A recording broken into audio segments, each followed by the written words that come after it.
such an asshole. Hello, children. All right. Cappy's got a long day ahead of him, and then Cappy's taking. I'm already technically on vacation. I played some Oculus Quest. All I gotta do is open up the class on Wednesday. Minimalism class, by the way. So we're gonna do a couple requests. Kevin writes, "Hey Cappy, could you do a Clarey test on Jack Parsons, Buffalo Bill from Silence of the Lambs, and Smedley Butler?" All right, so let's go ahead. Of course I can. You paid me. Jack Parsons. Let's look up Jack Parsons. All he does is he looks it up on Wikipedia. Anyone can do it. Yeah, but you're not me. I'm not talking to the client. I'm talking to all the darkers out there. I'm as surprised as anyone else, guys. All right. This guy looks like an alpha, like legit. Death by explosion. Looks like Tony Stark, actually. John Whiteside Parsons, born Marvel Whiteside Parsons, 1914 to 1952. So he died 48 years old. No, 38 years old. Was an American rocket engineer, chemist, and Thelemite occultist. Associated with the California Institute of Technology, Parsons was one of the principal founders of both the Jet Propulsion Laboratory and Aerojet Engineering Corporation. Now, he looks like a badass. He looks cool, but once you started talking MIT, Caltech, engineer, it gets as dry as the Mojave now, doesn't it, dearies? Boring. Snortville. He invented the first rocket engine to use a castable composite rocket propellant and pioneered the advancement of both liquid and solid fuels for rockets. Born in Los Angeles, Parsons was raised by a wealthy family on an orange grove. All right, so he's got a. Is he? This sounds like he's the founder for like Tony Stark. So he came from wealth. Inspired by science fiction literature, he developed an interest in rocketry in his childhood. In 1928, began amateur rocket experiments with school friend Edward S. Foreman. He dropped out of Pasadena Junior College at Stanford University due to financial difficulties during the Great Depression. Okay, now that's interesting. How do we treat that? So he may have come from wealth, but that wealth wasn't transferred. Did his parents lose all the money? I'm taking it away. He doesn't get that point. Remember, the Clarey test, you want a low score. So if he had to drop out due to financial difficulties, he didn't have wealthy parents. In 1934, he united with Foreman and graduate Frank Molina to form the Caltech-affiliated Guggenheim Aeronautical Laboratory Rocket Research Group, supported by Galt Chairman Theodore von Karman. 1939, the group gained funding from the National Academy of Sciences. Boo. Following some brief involvement with Marxism in 1939. Come on, man, really? Can't you just be cool? By the way, Tony Stark was a Republican. This is where the analogy ends, I guess. Parsons converted to Thelema, a new religious movement founded by the English occultist Aleister Crowley, together with his first wife. What? Okay, so obviously he didn't have something. What is this?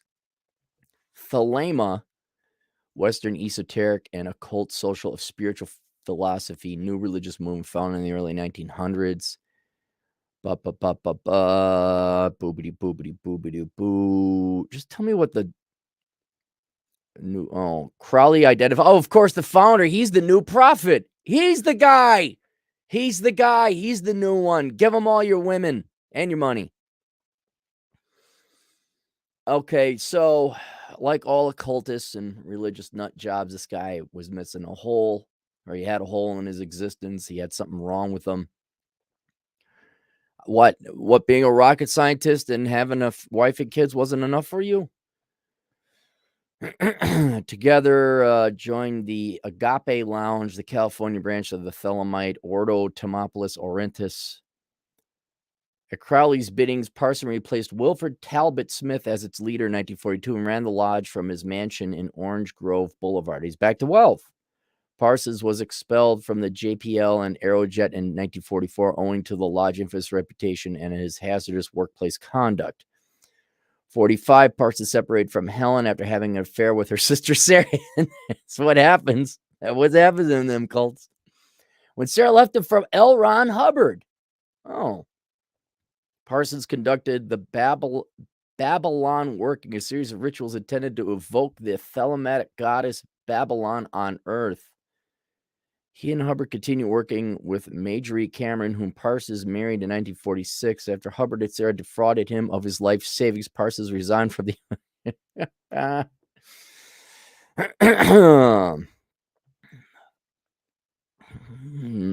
Then held various jobs while acting as a consultant for Israel's rocket program. Amid McCarthyism, Parsons was accused of espionage and left unable to work in rocketry. Well, then, hey, maybe you shouldn't have had a little tiddlywinks with Marxism.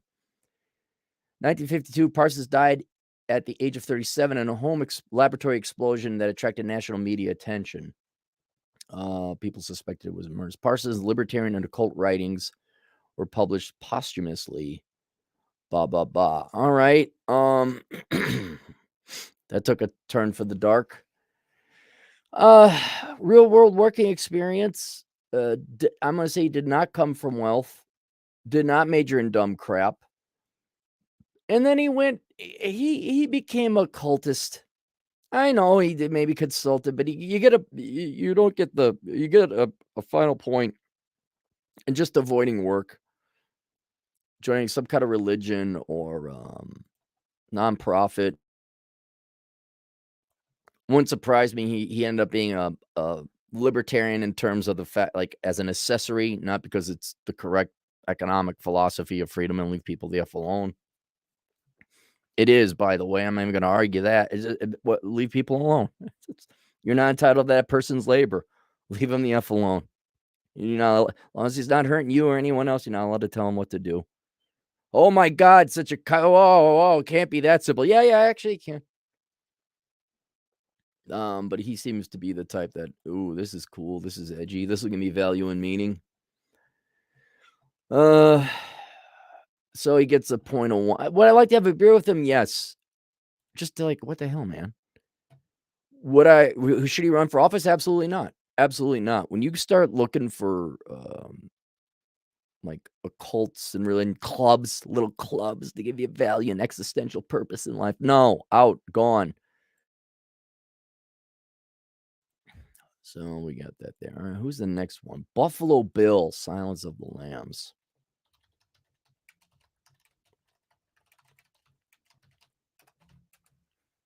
I've never seen the movie. Buffalo Bill.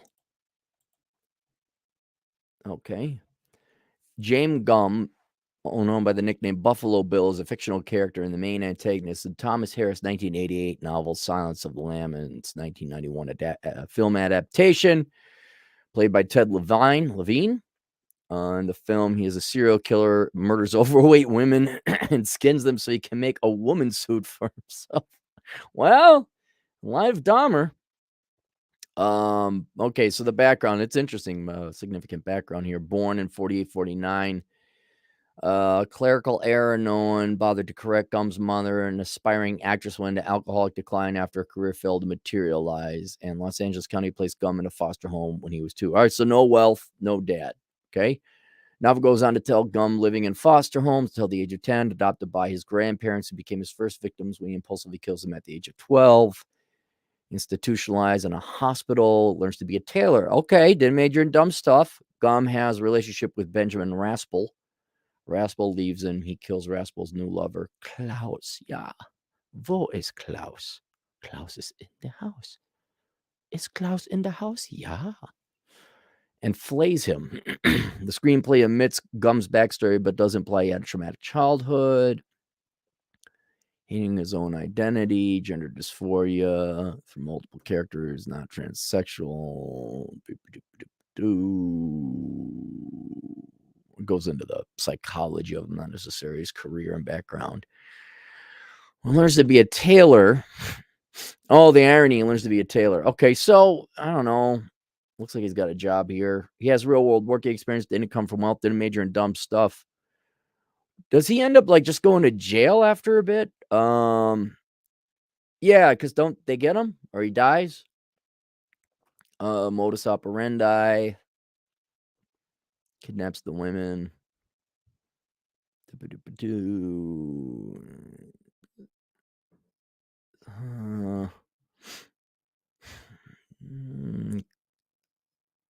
Murdered 5 women.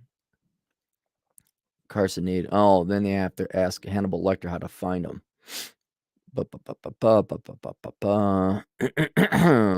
Controversy. Does he die in the end? The Green River Killer. Is that Green River over in Utah? I guess he ended up in jail, just worked as a tailor with an obscure bad hobby. I guess he's got a perfect score, so didn't come from wealth, didn't major in stupid crap, has a real job. I don't know. Does he end up dying in the end? Either way, he either goes to jail or he dies.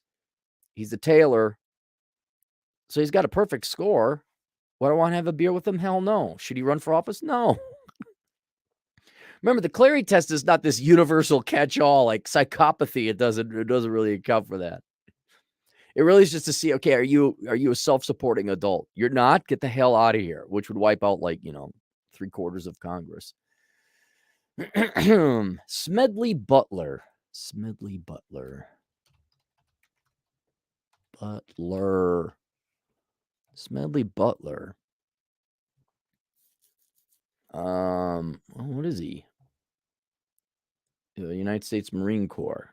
Was he a World War I guy? Major General Smedley Butler, nicknamed Maverick Marine, was a senior United States Marine Corps officer who fought the Philippine-American War, the Boxer Rebellion, the Mexican Revolution, and World War I. I bet you he ran along, what's his name? Patton. Patton kind of cut his chops back in those days. Younger generation, though. During his 34-year career as a Marine, he participated in military actions of the Philippines, China, Central America, the Caribbean during the Banana Wars, and France in World War I. Butler was, at the time of his death, the most decorated Marine in U.S. history. By the end of his career, Butler had received 16 medals, 5 for heroism. He is one of 19 men to receive the Medal of Honor twice. What? Really? Wow, man, this is a badass. Medal of Honor twice, one of 3 to be awarded both the Marine Corps Brevet Medal, along with Wendell Neville and David Porter, and the Medal of Honor, and the only Marine to be awarded the Brevet Medal and 2 Medals of Honor for all separate actions. Man, this guy must have done something. In 1933, he became involved in a controversy known as the Business Plot, where he told a congressional committee the group of wealthy industrials were planning a military coup to overthrow Franklin D. Roosevelt, with Butler selected to lead a march of veterans to become dictator. Similar to fascist regimes at the time, the individuals involved all denied the existence of a plot, and the media ridiculed the allegations, but a final report by the Special House of Representatives Committee confirmed some of Butler's testimony. Oh, kind of like Joseph McCarthy, eh? Butler later became an outspoken critic of American wars and their consequences. In 1935, Butler wrote a book titled War as a Racket, where he described and criticizes the workings of the United States and its foreign actions in wars, such as those in which he had been involved, including large American corporations and other imperialist motivations behind U.S. wars, thus predating U.S. President Dwight Eisenhower's military-industrial complex speech by at least 25 years. After retiring from the service, he became a popular advocate, speaking at meetings organized by veterans, pacifists, and church groups in the 1930s. What a real American hero. Look at that.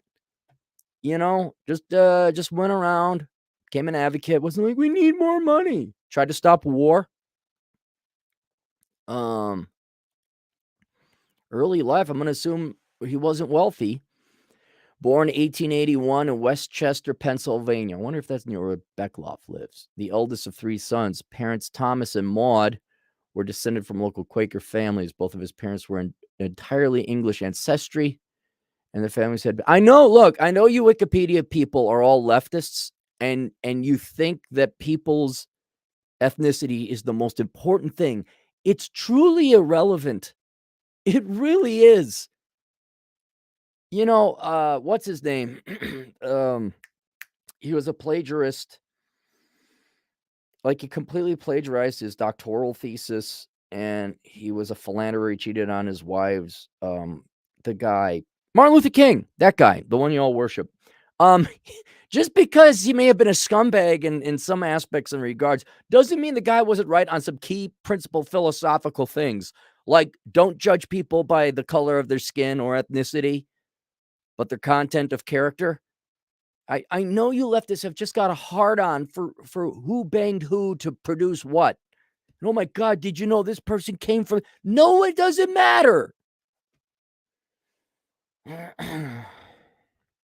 Like, if I ever get a Wikipedia entry, it came from technically Jewish Scandinavia, although originally thought of Irish, has nothing to do with my works on this planet.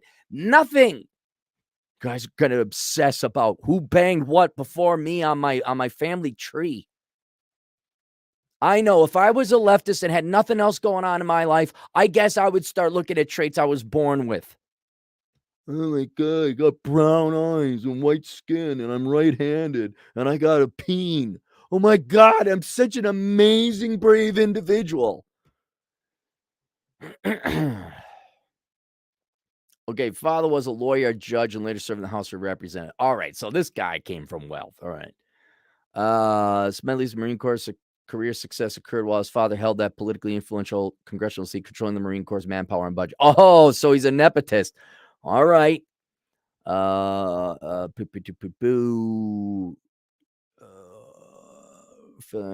Sons of upper class, became a captain of the school baseball team, quarterback, football. I guess the father, he left school 38 days before his 17th birthday, enlisted in the Marine Corps.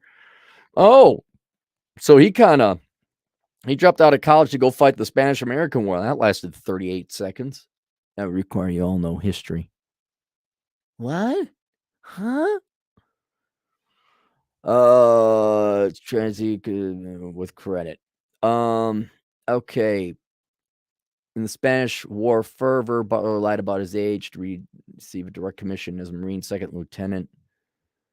War, retired, and then just did nonprofit type of stuff, lectures. So, okay, didn't major in anything stupid. Looks like he went to an academy of sorts. He also would have been grandfathered under the Boomer Clause. He came from wealth. That's the only thing against him. He didn't major in dumb stuff. He has real world working experience. He worked until he was dead.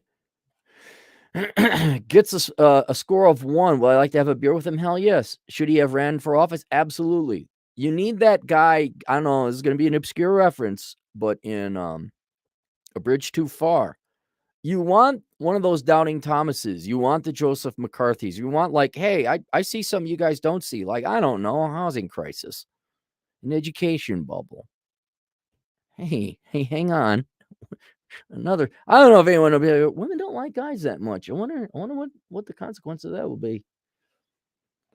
You need these people that say not impolite, unpopular things. And maybe they're wrong, but maybe you ought to investigate them. Like, what if they're right? He absolutely would. Absolutely. So there you go. Is that all of them? That's all of them. All right. Any super chats? Morning, Ron. Ron's in the house.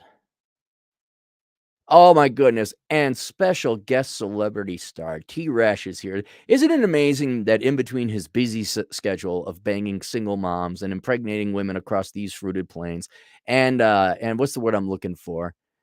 Not chincing. What's the word I'm looking for? Scrapping, scrimping, scamming. What's the word where you cajole, you fool someone out of free lodging? Cajoling, lack of a better. Somehow scamming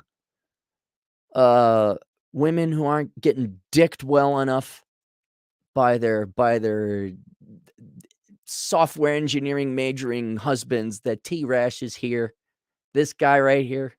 T-Rash, how many days this month you got free lodging? I want to know. What's the month lodging ratio? Project Gone, $2. Highly recommend reading War is a Racket. I wouldn't mind reading it. It's just I don't have time Chad, look, until T-Rash stops impregnating all these women, and then their offspring come in here, I don't know what to do. My mom is a whore, and I don't know where my dad is. My teachers all said I should go major in white guy studies. What do I do? Until that backs off, I can't come off the line. It's like the Chinese in the Korean War. They just keep coming in waves. Like, I'm running out of ammo. Can I pay you to do a Clarey test on JB Pritzker? I already have done a Clarey test on JB Pritzker. You can go ahead and look at me, Mike. My God, me, Mike. Look at you. Oh, what a swell guy. 20 generous dollars. You do know Chad's not on this show, right? $20. Scott Galloway, New York professor and author and economist, has also conducted that boomers were just a privileged generation riding coattails of the greatest, toughest generation before Gen X, Big Joe. Well, yeah, but you don't hear, look, me, Mike, not to belittle your observation. Who the F is Scott Galloway? If you're waiting for academia to wake up and point out what's going on in the real world, you're going to be at least 20 years behind. I mean, what's his name? And I like him. Steve Crowder just put out a tweet. Hey, what do you think? Guys aren't working. Does it have anything to do with the women folk, you think? Say. One thing I will, I'm truly not an arrogant person. I'd make joke and funny haha about it. Well, I'll tell you, along with me being one of the best economists in the world, us guys in the red pill world, this little community here, we are on the frontier. We are on the front lines of figuring this out. And it is going to be at least 10 years before maybe the right-leaning media gets a hold of it, and another 20 years that the mainstream media and academia get their heads out of their asses and acknowledge it. Fareed Kazan or Fareed the Freak, Fareed the affirmative action hire at CNN, wrote a book no more than 5, 6, 7 years ago about how liberal arts degrees are still worthwhile. That's CNN. That's like the mainstream American. That guy wrote a book 5, 10 years ago, whatever it's been, like, hey, yeah, keep going to college. And now we're bailing them out. These people, you can't rely on academics. You have to rely on truly rugged intellectual individualists, such as myself and others. And we're not even that. We're just so sick and tired of the lies. Like, F you, there it is. That guy has no clothes on. That's it. It's not smart. It's not ingenious. It's not insightful. It's just having a balls. Hey, you're poor because you made stupid decisions. No, don't hide behind your gender or your race. Stop doing that. That's an insult and ruining the reputation of people of the same race and gender. You're just a stupid freaking moron who made a bad decision. So, yeah, shocked. Did you know the boomers are a bunch of freaking morons? No kidding, really. Me, Mike, $2. I'm PIST. I meant only two. Only do $10 super chat. Oh, wow. Thank you very much for that mistake there, me, Mike. Oh, you're pissed. You meant only $2.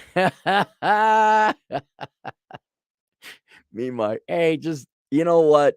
Why don't you email me a question? I'll do a freebie for you. You pressed the 0.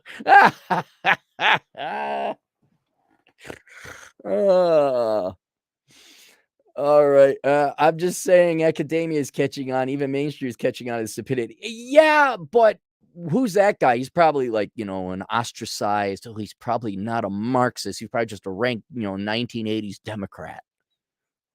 And his study, look, his research is going to be not heralded. And the people, they're not gonna wake up.